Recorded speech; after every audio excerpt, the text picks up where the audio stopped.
अस्सलाम वालेकुम। Financial freedom को अचीव करने का जो पाथ फॉलो करना है, उसमें जो सबसे बड़ी रुकावट वो है लोन डेप्ट। अब लोन होता क्या है? लोन ये है कि आप किसी से पैसे लें और उससे प्रॉमिस करें कि मैं आपको रिटर्न इतने पीरियड ऑफ टाइम में दूंगा। ये है लोन। अब आप लोन की कुछ टाइप्स हैं। पर्सनल लोन हो गया, बैंक लोन हो गया, जो माइक्रो फाइनेंस ऐप और लोन ऐप के ज़रिए जो लोन दिया जाता है वो है। इनफॉर्मल लोन है कि आप अपने फ्रेंड्स और फैमिली से लेते हैं। ये सब लोन्स की टाइप हैं। अब लोन कल्चर जो हमारे यहाँ डेवलप हो गया है, जिसकी वजह से सोसाइटी एक लोन कल्चर, एक लोन साइकिल में फंस चुकी है, जिसकी वजह से हम फाइनेंशियल फ्रीडम को अचीव नहीं कर पा रहे हैं।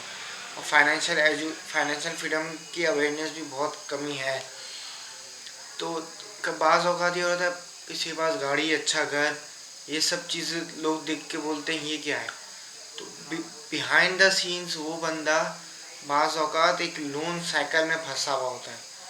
तो ये भी एक माइंडसेट बनी है। हालांकि लोन ने ना लाइफस्टाइल वो नहीं है, हमने जो लाइफस्टाइल बना लिया है लोन को, ये नहीं, ये सिर्फ शॉर्ट टर्म सॉल्यूशन के लिए। कोई आपको इमरजेंसी आ गई, कोई आपको अर्जेंट नीड आ गई जिसकी वजह से आपने लोन ले लिया, तो ये शॉर्ट टर्म सॉल्यूशन है लोन, ना कि लाइफस्टाइल आपने वो बनाया है। अब फंसते क्यों हैं लोग लोन की साइकिल में, ट्रैप में, जो डेब्ट का ट्रैप है ना, उसमें फंसते क्यों हैं? फाइनेंशियल एजुकेशन की कमी, ना सेविंग का पता है, ना बजटिंग का पता है, ना मैनेज किस तरह करना है जो हम अर्न कर रहे हैं। दूसरा, लाइफस्टाइल कंपैरिजन, इसके पास ये है, इसके पास ये है, फलाने के पास इतने पैसे हैं, फलाने के पास इतने, ये सब चीज़ें जो लाइफस्टाइल कंपैरिजन डेवलप हो गया है, इस वजह से भी लोग फंस जाते हैं। तीसरा है शॉर्ट टर्म थिंकिंग, वक्ती फ़ायदा। ठीक है, वक्ती फ़ायदा कोई फ़ायदा नहीं होता। असल में जो उसका रिज़ल्ट आपको लॉन्ग टर्म में मिलना होता है कुछ अरसे बाद, वो है असल। तो ये शॉर्ट टर्म थिंकिंग से निकल कर आप अपने माइंड को इस तरह डेवलप करें कि लॉन्ग टर्म डेवलपमेंट करें, लॉन्ग टर्म थिंकिंग। अब देखिए, आप अगर आप फंसे हुए लोन में, तो आपने अपने आप को निकालना कैसे है लोन से। देखिए, लोन लेना आसान है, इससे निकलना मुश्किल है, और उसके लिए आपको डिसिप्लिन, राइट माइंडसेट, पूरी स्ट्रेटेजी और प्लान चाहिए होता है।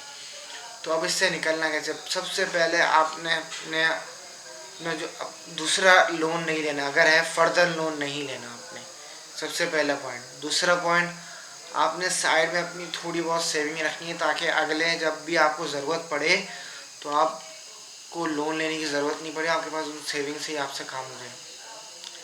तीसरा, आपने अपनी इनकम इंक्रीज़ करनी है और एक्सपेंसेस को रिड्यूस करना है।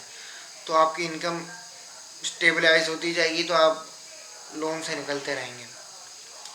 चौथा, आपने अपनी प्रोग्रेस को ट्रैक करना है। जैसे जैसे डेब्ट उतारा है, आपको फिर पता होना चाहिए कि कितना बाकी है, कितना इनकम हो रही है। अपनी प्रोग्रेस को ट्रैक करते रहेंगे तो आपको क्लैरिटी आएगी, फिर आप ऑन द वे जाएंगे फाइनेंशियल फ्रीडम तक। तो ये बेसिक हमारा जो लोन है, इसके बारे में था आज। अस्सलाम वालेकुम।